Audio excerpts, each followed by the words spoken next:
Welcome to the Unraveling the Scriptures channel. Hagar emerges as one of the often overlooked figures in the Old Testament of the Bible, presenting a fascinating narrative as an Egyptian woman involved with the patriarch Abraham. Beyond being the mother of Ishmael, her story transcends the simple motherhood of Abraham's firstborn. Surprisingly, Hagar also played the role of the mother of an entire nation, not limited to the Ishmaelites. Have you heard of the Hagarenes? This video will explore the history of this lesser-known people.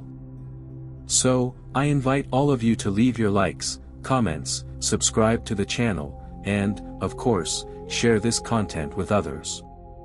Hagarenes, the origin, descendants of Hagar, the people who were neither Ishmaelites nor Abraham's descendants. The biblical text reveals that Hagar was a woman native to Egypt, descending from Mizraim, the son of Ham, according to the biblical narrative. Biblically, she was a native Egyptian woman. Hagar played the role of Abraham's concubine, given to him by her mistress, Sarah. Notably, Hagar was originally an Egyptian servant of Sarah, who, facing Sarah's difficulty in conceiving children for Abraham, made the decision to offer Hagar as a concubine to her husband. Thus, Hagar joined Abraham as a concubine and gave birth to the firstborn, Ishmael, whose name means, God hears, or God listens. Over time, Hagar began to despise Sarah, considering herself the primary woman of Abraham. This led to conflicts, and Sarah, feeling outraged, began to humiliate Hagar. This narrative of conflict between the two women is analyzed by scholars and stands out as an intriguing part of the story. It is crucial to emphasize that Hagar was of Egyptian origin, while Sarah was a Semitic woman from the land of Ur of the Chaldeans and specifically Abraham's half-sister. Sarah belittles Hagar, as the latter sees herself as Abraham's primary woman, disrespecting her mistress. Faced with this, Sarah approaches Abraham and instructs him to rid himself of the servants, ordering Hagar to return to her homeland, Egypt. Hagar's story reaches a crucial point when, confronted with Sarah's hostility after conceiving Abraham's son, Ishmael, she decides to flee to the desert in search of refuge. The desert, a symbolic place in the biblical narrative, represents not only a physically arid setting but also a space of loneliness and spiritual trial. In this challenging environment, Hagar finds herself in a vulnerable situation, far from the safety of Abraham and Sarah's home. It was during this period of exile in the desert that an angel of the Lord intervened in Hagar's life.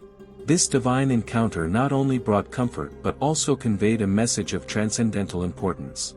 The angel instructed Hagar to return and submit to Sarah, assuring her that God was aware of her affliction and had plans for the son she carried.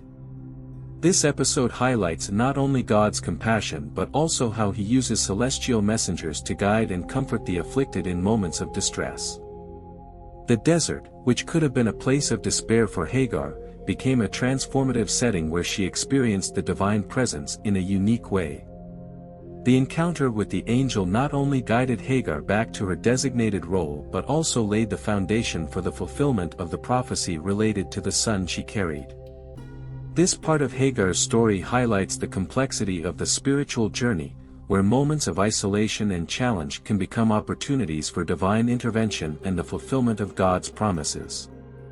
Abraham, distressed by Sarah's dissatisfaction with his concubine and their son Ishmael, faces a difficult decision. Although reluctant, he does not wish to dismiss Hagar and Ishmael. God intervenes, reassuring Abraham that he will personally take care of Ishmael.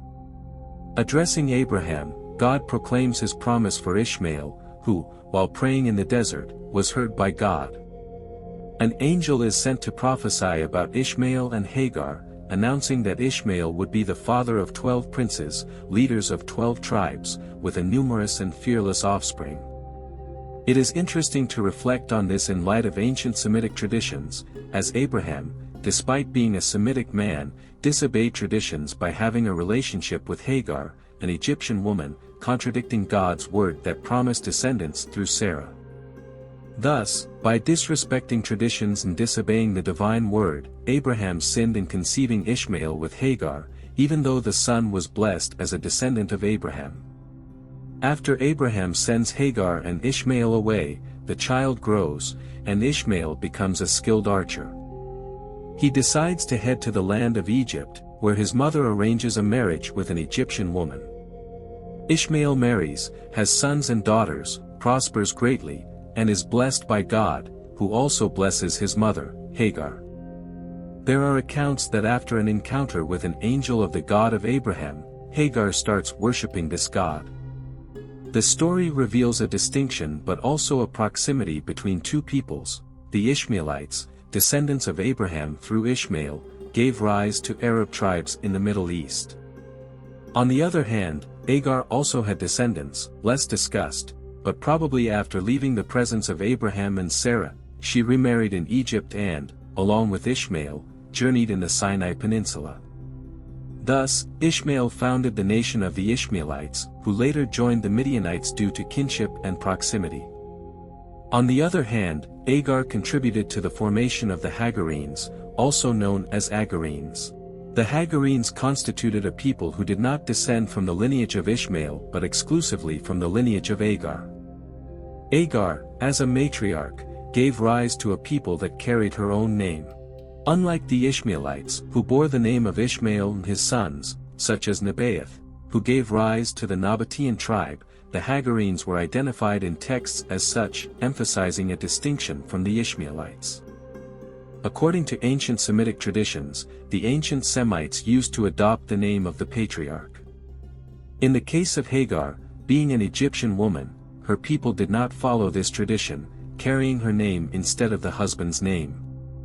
Hagar had children, and through them, she generated a generation of people known as the Hagarenes.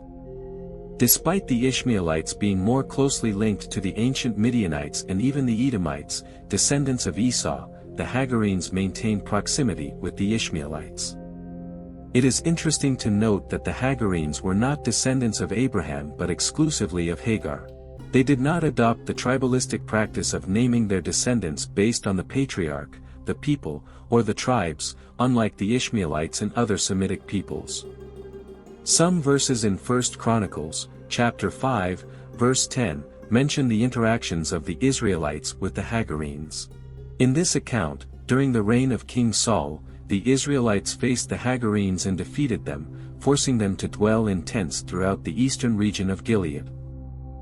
This episode highlights the challenges faced by the Israelites regarding the descendants of Hagar, but they triumphed over them.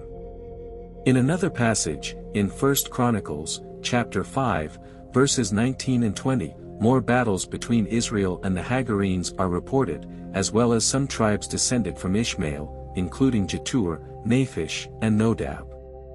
Jetur and Naphish are identified as sons of Ishmael, representing some Ishmaelite tribes. As for Nodab, there are considerations that it may have some relation to Nebaioth, possibly referring to the Nabateans, an ancient community. During these battles, the Israelites, in their faith and trust in God, cried out to him for help, resulting in the deliverance of all the Hagarenes and their allies into the hands of the Israelites. God answered this plea, highlighting the trust placed in him during the battle. The Hagarenes possessed vast herds, including numerous camels, sheep, and donkeys, as mentioned in verse 21. In the narrative, the Israelites captured 50,000 camels, 250,000 sheep, and 2,000 donkeys from the Hagarenes, in addition to capturing more than 100,000 Ishmaelites and Hagarenes. In the book of Psalms, chapter 83, we find more references to the Hagarenes, descendants of Hagar. The text emphasizes a distinction between the Edomites, Ishmaelites, Moabites, and Hagarenes. This differentiation underscores the separation between the Hagarenes and the Ishmaelites, despite having a common maternal ancestry. This is because the Hagarenes are not considered descendants of Abraham. Some people attempt to associate Hagar, the Egyptian, with Keturah, a woman of Aramean origin whom Abraham married later. They claim that Hagar and Keturah are the same woman, but this theory lacks biblical foundation and is contradictory. The biblical narrative reveals that Keturah's children are 6, while Hagar, who had a son with Abraham, is a different woman. The children of Keturah and Hagar are never mentioned together.